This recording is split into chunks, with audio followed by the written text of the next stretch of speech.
Dimple Yadav has filed her nomination from the Mainpuri Lok Sabha seat today. The Samajwadi Party chief and her husband, Akhilesh Yadav, was also present during the nominations. Remember, Dimple Yadav had won the Mainpuri seat by over 2.8 lakh votes in the 2022 by-election. The seat is considered as an SP bastion and was earlier held by Mulayam Singh Yadav. Dimple Yadav will take on BJP's Jaiveer Singh in the upcoming Lok Sabha polls. While speaking with Times Network, Dimple said she will focus on Mainpuri's real issues. Listen in. Mainpuri, ma'am, you are here campaigning. What's the agenda? The agenda is like कि आज 2024 का चुनाव है, हम सभी जानते हैं, और ये बहुत ही महत्वपूर्ण चुनाव होने जा रहा है और लोग बड़े आक्रोशित हैं, युवा परेशान हैं, हताश है और लगातार महंगाई से गरीबी में भी कहीं ना कहीं असर डाल रहा है। और मैं समझती हूँ कि चुनावी एजेंडा है और लोगों को समझा रहे हैं, अपने लोगों के बीच में जा रहे हैं। मैम, बीजेपी का सवाल बीजेपी के कई सवाल हैं आपसे। कल रामनवमी है, इस पे भी एक सूर्य तिलक की बात हो रही है, जो कि राम जन्मभूमि पे जो मंदिर बनाया गया है उस पे प्रतिमा के ऊपर होगी। इसको भी बीजेपी लेके लोगों तक जा रही है। नहीं, अच्छी बात है, पर बीजेपी को लेके जा रही है ये। मैं समझती हूँ कि अगर कुछ इस तरह के काम कर रही है वो, तो मैं समझती हूँ गांव-गांव को भी जाना चाहिए उनको और देखना चाहिए कि गांव की बदहाली क्या है।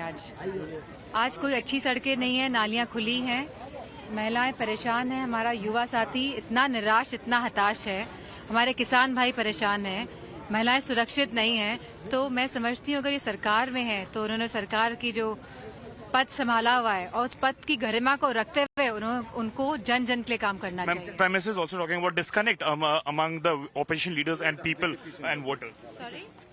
Prime Minister is talking about the disconnect between opposition leaders and the voters. I think so. He should talk about the disconnect between the present member of parliament with the voters. Thank you. Ma'am, last question. How many numbers are you looking at?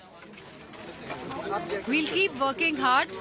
Numbers तो अब देखते हैं कितने आते हैं, लेकिन मजबूती के साथ हम लड़ते रहेंगे। How do you see these elections? देखिए, रिकॉर्ड मतों से समाजवादी पार्टी फिर जीतेगी। बीजेपी ने जो जो वादे किए थे उनकी हर बात झूठी निकली, हर वादा उनका झूठा है। आज अगर मैनिफेस्टो लागू कर रहे हैं तो जो गारंटी की बात कर रहे हैं, इन्होंने पहले जुमला दिया, जुमले से 10 साल बड़ा भाई या बहन या परिवार का सदस्य गारंटी को मानेंगे। तो जब जुमले रह गए तो गारंटी में क्या सच्चाई है? और फिर किसान की आय दोगुनी नहीं हुई, एमएसपी किसानों को नहीं लागू कर सकते हैं, उद्योगपतियों का कर्जा माफ किया, किसानों का कर्जा माफ नहीं। आज सब नौजवान पेपर लीक की वजह से नौकरी नहीं पा रहे। ये नौकरी नहीं सवाल है, ये आरक्षण नहीं देना चाहते हैं। और वो समय आएगा अगर बीजेपी आ गई तो वोट देने का भी अधिकार जो बाबा साहब भीमराव अम्बेडकर ने दिया था वो भी अधिकार छीन लेगी बीजेपी। सर, आप ये कह रहे हैं, लेकिन बीजेपी का कहना है कि चाहे अखिलेश यादव हो, चाहे राहुल गांधी हो, सबके लिए परिवारवाद आगे है, देश नहीं।